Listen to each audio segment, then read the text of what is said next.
नमस्कार। आज हम एक ऐसी जगह की बात करने वाले हैं जो बाहर से जितनी खूबसूरत दिखती है, अंदर से उतनी ही खौफनाक भी है। जी हाँ, हम बात कर रहे हैं गुजरात में सूरत के पास स्थित दुमास बीच की। द हॉन्टिंग ऑफ दुमास बीच ये कोई आम डरावनी कहानी नहीं है, बल्कि ये समझने की एक कोशिश है कि कैसे एक जगह का अतीत कभी उसका पीछा नहीं छोड़ता। तो चलिए इस रहस्यमयी सफर की शुरुआत करते हैं। तो चलिए सीधा मुद्दे पर आते हैं। अगर रात में दुमास में कोई तुम्हारा नाम पुकारे तो भूल कर भी पीछे मुड़कर मत देखना। ये बात मयूर नाम के एक लड़के ने कॉलेज की कैंटीन में अपने दोस्तों से कही थी। अब देखिए, ये कोई मनगढ़ंत बात नहीं है, बल्कि वहाँ के लोकल्स की मानी हुई बात है। गांव के बुजुर्ग हमेशा ये चेतावनी देते हैं कि रात के वक्त वहाँ कुछ अजीब ताकतें जाग उठती हैं। यहाँ तक कि स्थानीय मछुआरे भी सूरज ढलने के बाद उस तरफ अपनी नाव लेकर जाने से कतराते हैं। भाग 1 द प्लान टू डुमास। तो कहानी शुरू होती है दोस्तों के एक ऐसे ग्रुप से जो आम जगहों से बोर हो चुके थे और जिन्हें एडवेंचर के लिए एक ऐसी जगह की तलाश थी जिसका इतिहास बेहद डरावना हो। ट्रिप का प्लान कुछ इस तरह था। शुक्रवार की शाम मयूर, कुशल, नील, रिया और आरव पहुंचते हैं मयूर के गांव। बिल्कुल शांत माहौल और मिट्टी की सौंधी महक। शुरुआत में ग्रुप में थोड़ी घबराहट थी, खासकर रिया तो वहां जाने के सख्त खिलाफ थी, लेकिन फिर तय हुआ कि वे सिर्फ दिन के उजाले में ही वहां जाएंगे। फिर शनिवार की दोपहर उन्होंने एक ऑटो लिया और निकल पड़े दुमास बीच। शाम के करीब 4 बज रहे थे जब वो वहां पहुंचे। और दिलचस्प बात यह है कि उस शांत गांव के बिल्कुल उलट दुमास बीच का एंट्री गेट किसी मेले या कार्निवल जैसा लग रहा था। भारी भीड़ थी, लोग पानी में खेल रहे थे और बच्चे गुब्बारे लेकर दौड़ रहे थे। सब कुछ एकदम नॉर्मल लग रहा था। भाग 2 द ब्लैक सैंड सीक्रेट। अब इस आम सी दिखने वाली भीड़ के बीच एक चीज थी जो बिल्कुल भी सामान्य नहीं थी, और वो थी वहाँ की अजीब सी ढीली और काली रेत। जरा इस कंट्रास्ट को देखिए। एक तरफ दिन का समय, परिवार, बच्चे खेल रहे हैं, एकदम खुशनुमा माहौल, लेकिन दूसरी तरफ इस जगह का खौफनाक इतिहास। मयूर ने अपने दोस्तों को बताया कि भाई सैकड़ों सालों तक ये जगह एक शमशान घाट हुआ करती थी।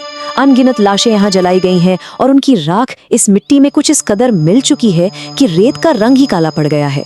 नील ने जब पैर से रेत को खिसकाया तो उसे महसूस हुआ कि ये रेत बहुत ज्यादा ढीली थी, बिल्कुल किसी खोखले गड्ढे की तरह। अजीब है ना? और ये बात तब और डरावनी हो गई जब उनकी मुलाकात एक अजीब से शख्स से हुई। थकी हुई आंखों वाला एक आदमी जो वहां बस प्लास्टिक की बोतलें बीन रहा था, उनके पास आया। उसने जो कहा उसने सबको अंदर तक हिला दिया।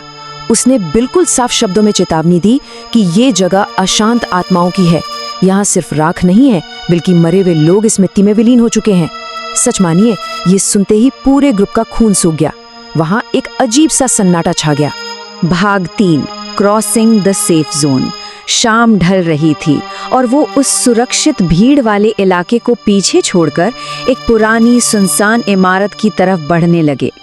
जैसे ही वो उस खालीपन के पार खंडहर की तरफ आगे बढ़े, ग्रुप टूटने लगा। समंदर की हवा अचानक बहुत भारी लगने लगी थी। सबसे पहले रिया को घबराहट हुई और वो वहीं रुक गई। आरव भी उसे अकेला नहीं छोड़ना चाहता था, तो वो भी रुक गया। थोड़ा आगे जाने पर नील को भी अजीब महसूस हुआ और वो बीच रास्ते से ही वापस लौटकर रिया और आरव के पास आ गया। अब बचे सिर्फ मयूर और कुशल। वो दोनों अकेले उस जर्जर इमारत तक पहुंच गए जहां एक जंग लगी नेम प्लेट पर साफ साफ लिखा था, दुमास बीच शमशान भूमि अधिकृत क्षेत्र। भाग 4 ट्रैप्ड इन द डार्क। बाहर बाकी दोस्त बेसब्री से इंतजार कर रहे थे, लेकिन उस खंडहर के पास मयूर और कुशल को वक्त का अंदाजा ही नहीं रहा और वहां गहरा अंधेरा छा गया। अचानक से एकदम घना अंधेरा हो गया और खून जमा देने वाली ठंडी हवाएं चलने लगी। मयूर और कुशल ने वापस लौटने की सोची और अंदाजे से चलना शुरू किया, लेकिन पता है क्या, वो जितना चलते वो रेतीला किनारा खत्म होने का नाम ही नहीं ले रहा था।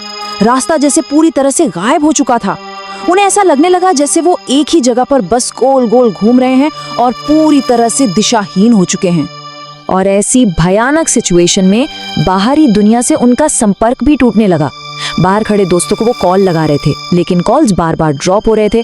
देखते ही देखते कुशल का फोन पूरी तरह से डेड हो गया और मयूर के फोन की बैटरी गिरकर सिर्फ 1% रह गई। सोचिए जरा उस पल को। गीले कपड़ों में कांपते हुए समंदर की डरावनी लहरों की आवाज। अब वो पूरी तरह से अकेले पड़ चुके थे। चारों तरफ सिर्फ घना अंधेरा और एकदम घोटू सन्नाटा था। भाग 5 द नाइट ऑफ टेरर। अब उस अंधेरे और अकेलेपन में फंसी उन 2 जानों के साथ वो होने वाला था जिस पे यकीन करना भी मुश्किल है। शुरुआत हुई एक मनोवैज्ञानिक हमले से। अचानक उस खौफनाक सन्नाटे को चीरते हुए एक बहुत ही मीठी और मुलायम सी आवाज गूंजी, कुशल। ये आवाज कभी समंदर की तरफ से आती तो कभी पीछे से और कभी बिल्कुल सामने से। साफ था कि ये कोई इंसान नहीं था, ये उनके दिमाग से खेलने और उन्हें भटकाने की एक चाल थी। इस अजीब सी मीठी आवाज ने उन दोनों की रूह कंपा दी। और तभी अचानक एक और आवाज आई, मयूर, तुम यहाँ क्या कर रहे हो? ये सुनते ही मयूर के पैरों तले जमीन खिसक गई। पता है क्यों? क्योंकि ये आवाज हूबहू उसकी दादी की थी। जी हाँ, वही दादी जो 8 साल पहले खेत से लौटते वक्त अचानक गायब हो गई थी और उनका कभी कोई पता नहीं चला। ट्रिप से पहले की वो लोक कथा याद है, अगर कोई नाम लेकर पुकारे तो पीछे मत देखना। वो चेतावनी अब उनके सामने एक जिंदा खौफ बन चुकी थी। इसके बाद तो जैसे खौफ की रफ्तारी बढ़ गई। रात के ठीक 12 बजे मयूर का फोन भी बंद हो गया और फिर शुरू हुआ सीधा हमला। हवा में अचानक से जलती हुई लकड़ी और मांस की तेज बदबू फैल गई। वो जान बचाकर उल्टी दिशा में भागे तो उनके पैरों के नीचे अचानक पानी आ गया, जो कि वहां होना नामुमकिन था। सामने से देखा तो सफेद कपड़ों में एक साया उनकी तरफ बढ़ता हुआ आ रहा था और तभी 10-12 खूंखार कुत्तों के एक झुंड ने अचानक आकर उन्हें चारों तरफ से घेर लिया। अपनी जान बचाने की आखिरी कोशिश में मयूर ने वही भारी काली रेत उठाई और उन खूंखार कुत्तों पर फेंकनी शुरू कर दी। और उसके बाद जो हुआ वो सच में रोंगटे खड़े कर देने वाला था। जैसे ही वो गीली रेत उन कुत्तों पर पड़ी, वो सारे के सारे एक ही पल में हवा में गायब हो गए, बिल्कुल किसी धुएं की तरह, जैसे उनका वहां कोई वजूद ही ना हो। वो सिर्फ एक छलावा थे। लेकिन खौफ की तो ये बस शुरुआत थी। अचानक दूर से एक भयानक आवाज गूंजने लगी, राम नाम सत्य है। एक अदृश्य अंतिम यात्रा। हाथों में जलती हुई मशालें लिए वो सीधे उनकी तरफ दौड़ने लगे। अपनी जान बचाने के लिए वो दोनों सीधे समंदर के गहरे पानी में घुस गए।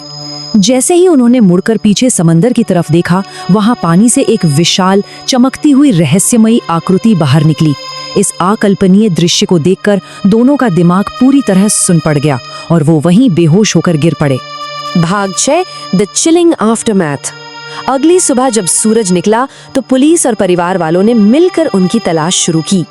बाहर इंतजार कर रहे उनके दोस्तों, मयूर के मामा और पुलिस की टीम ने उस पुरानी इमारत और आसपास के इलाके की खाक छान मारी। काफी लंबी तलाश के बाद आखिरकार मयूर और कुशल किनारे से काफी दूर पानी के पास पड़े हुए मिले। वे दोनों बेहोश थे, उनके कपड़े पूरी तरह गीले थे और उनके शरीर पर वही डरावनी शमशान की काली रेत चिपकी हुई थी। उन्हें तुरंत घर ले जाया गया। दोनों को बहुत तेज बुखार था और वे गहरे मानसिक सदमे में थे। होश में आने के बाद उन्होंने जो आपबीती सुनाई वो किसी को भी डराने के लिए काफी थी। सच बताऊं तो आज भी मयूर कई बार नींद में जलती हुई लकड़ी की बदबू महसूस करके चीख कर उठ जाता है। तो इस पूरी घटना को समझने के बाद हमारे सामने एक बहुत ही गहरा सवाल खड़ा होता है। क्या कुछ जगहें कभी सच में अपने अतीत को पीछे छोड़ पाती हैं? दुमास बीच का वो शमशान घाट भले ही सरकार ने वहां से हटा दिया हो, लेकिन क्या वहां की उस काली मिट्टी से वो खौफनाक यादें और वो चीखें कभी मिट पाई हैं? ये एक ऐसा सवाल है जिसका जवाब शायद ही कभी मिल पाए। आज के इस विश्लेषण में हमारे साथ जुड़ने के लिए आपका बहुत बहुत धन्यवाद।